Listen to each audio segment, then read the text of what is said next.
Okay, so let me ask you something, and I want you to actually think about this before you answer. Have you ever woken up at 3 a.m., heart pounding, and just laid there staring at the ceiling because something in that dream felt too real? Like it wasn't just a dream, like something was trying to get your attention? I had that happen to me about 2 years ago. I kept dreaming the same thing over and over. I was standing in a room full of people I knew, but nobody could hear me. I was talking, I was shouting, and everyone just kept walking past me like I wasn't even there. I'd wake up feeling this horrible heaviness in my chest. And I just brushed it off. Told myself it was stress.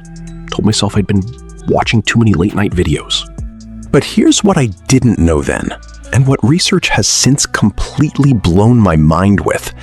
That dream wasn't random noise. My brain wasn't just glitching. It was sending me a very specific, very urgent signal, and I completely ignored it for months.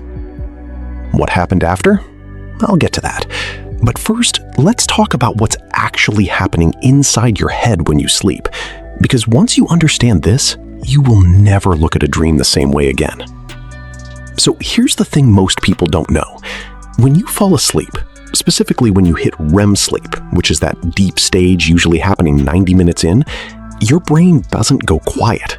It actually becomes more active in certain areas. Your amygdala, which is the part of your brain that handles fear, emotion, threat detection, it goes into overdrive. It lights up like a Christmas tree. Meanwhile, the prefrontal cortex, the logical, rational, calm down, this is fine part, it goes quiet, almost completely offline. So what you're left with during a dream is pure, unfiltered emotion. No logic to soften it, no rational voice saying, this isn't real. Just raw feeling, raw imagery, raw message. And neuroscientists at the University of California, Berkeley, actual published research, not just pop psychology, found that dreaming is essentially your brain's emotional processing system. It's running a background check on everything you've been feeling, fearing, avoiding, or ignoring in your waking life. And it's surfacing it, sometimes gently, sometimes in the most terrifying way possible, because it needs you to pay attention. Now, here's where it gets really interesting. Let's talk about specific dreams, because I know when I say your dreams are warning you, you're probably thinking about some big dramatic nightmare. But it's not always that. Some of the most significant warning signals are hiding in the most ordinary dreams, the ones you almost forget by the time you reach the bathroom sink. Let's start with one of the most common ones, falling. Almost everyone has had a falling dream. You're somewhere, a building, a cliff, sometimes you don't even know where, and suddenly you're dropping, stomach going up into your throat, and sometimes you wake up just before you hit. Sound familiar? Now, the old interpretation, the stuff your auntie tells you, the folklore version, is that it means you're going to die or something bad is coming. That's not what the research says.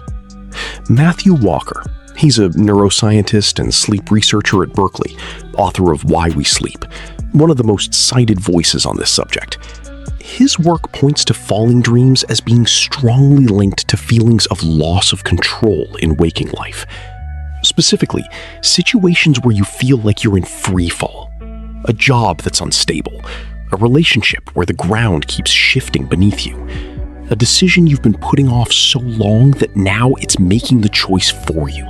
Your brain isn't predicting a disaster, it's describing the one already in progress. It's saying, look, you already feel like you're falling. You just won't admit it when you're awake. And here's the real kicker.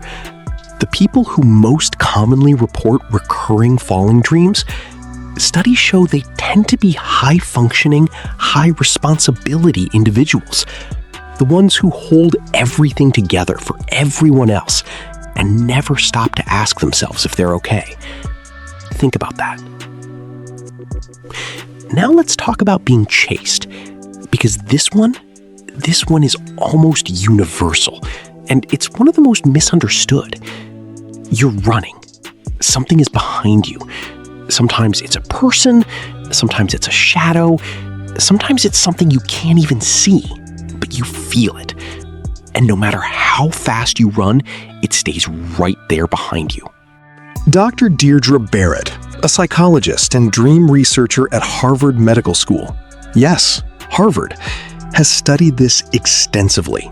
And her findings show that the thing chasing you in the dream is almost never an external threat.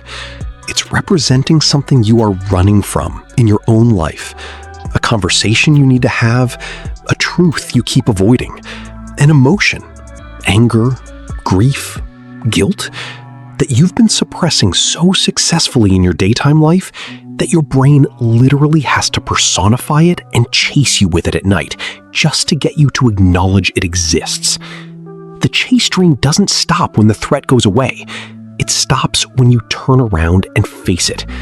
There was a study published in the journal Dreaming, an actual peer-reviewed academic publication, where participants who had recurring chase nightmares were guided through a process called image rehearsal therapy, where they consciously confronted the thing chasing them in guided imagination.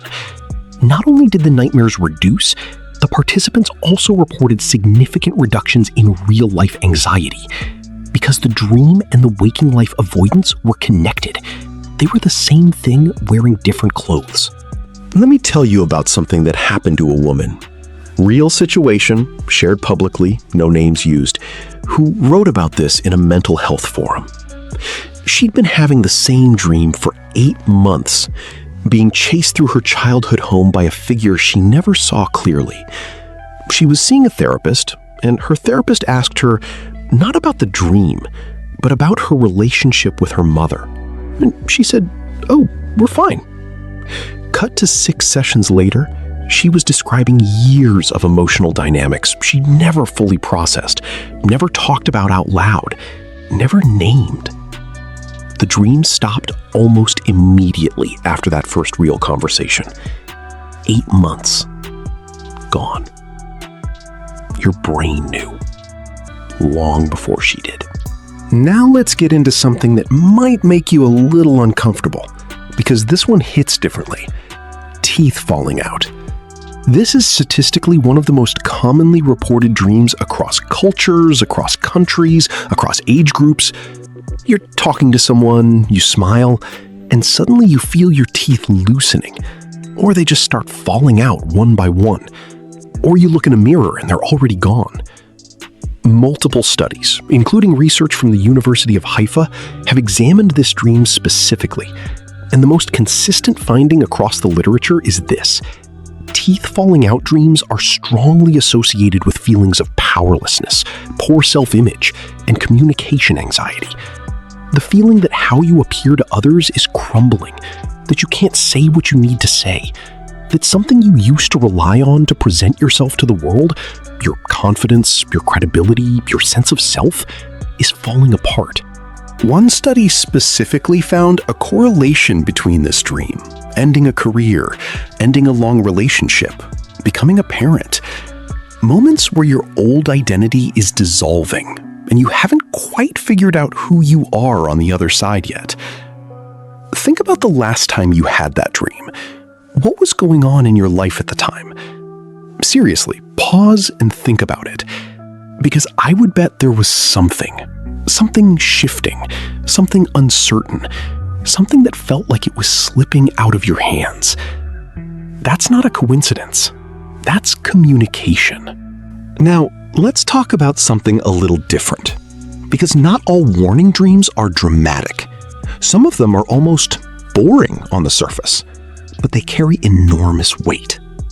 Dreams where you're back in school, you're in an exam you didn't study for, you can't find your classroom. Everyone seems to know what's happening except you. On the surface, embarrassing fever dream. Throw it away, move on. But research published in the journal Consciousness and Cognition found these dreams are overwhelmingly prevalent during periods of real-life performance pressure. Work deadlines, evaluation periods, new responsibilities.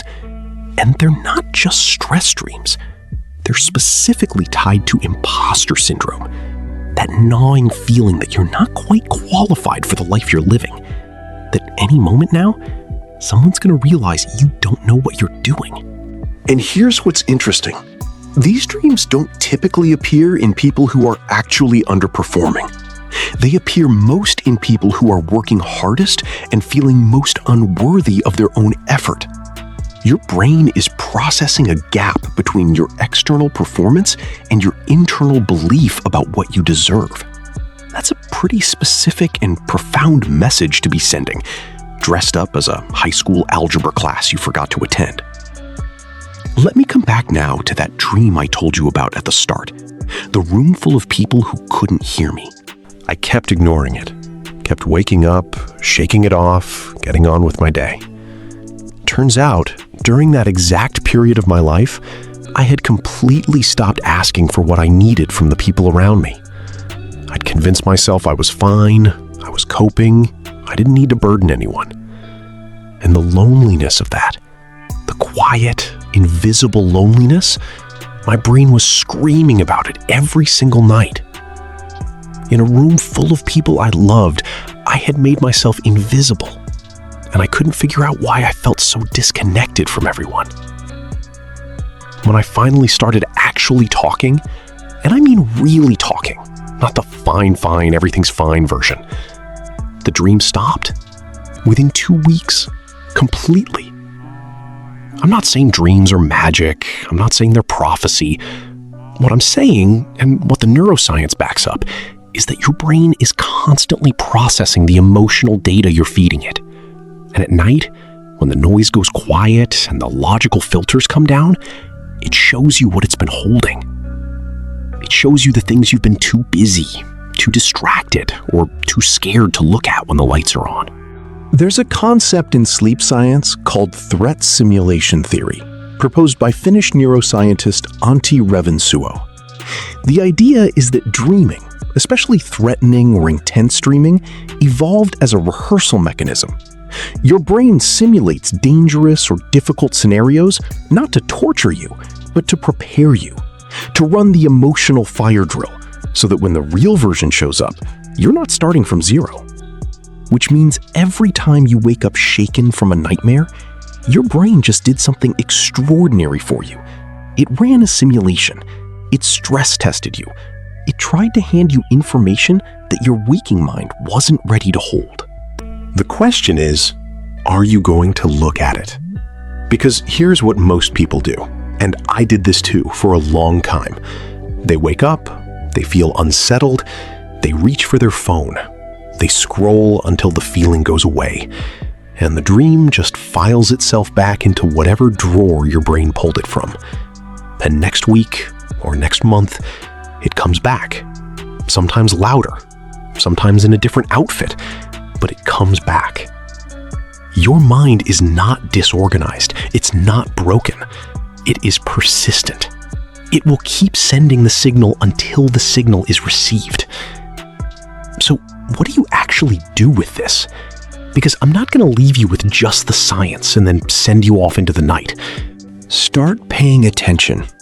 Not in a mystical, write every symbol in a leather journal way, although if that helps you, go for it. But just when you wake up from something that left a mark, that left a feeling, don't rush past it. Sit with it for 60 seconds. Ask yourself, what emotion was most present in that dream? Not what happened. What did it feel like? Fear? Shame? Helplessness? Longing? Now ask, where in my current life do I feel that same emotion? Even a little bit. Even something I've been telling myself isn't a big deal. That's the thread. Pull it. Because your dreams are not random. They are not entertainment. They are not static. They are the most honest conversation your brain is capable of having with you. Because it happens outside the reach of your defenses, your performance, your carefully curated self-image. When you sleep, all of that drops away. And what's left is just the truth. Your truth. The version of you that knows what's actually going on. even when the daytime version is doing a very convincing impression of someone who has it all together. Your brain has been trying to talk to you. It's been trying, maybe for weeks, maybe longer. The only question left is whether you're ready to listen.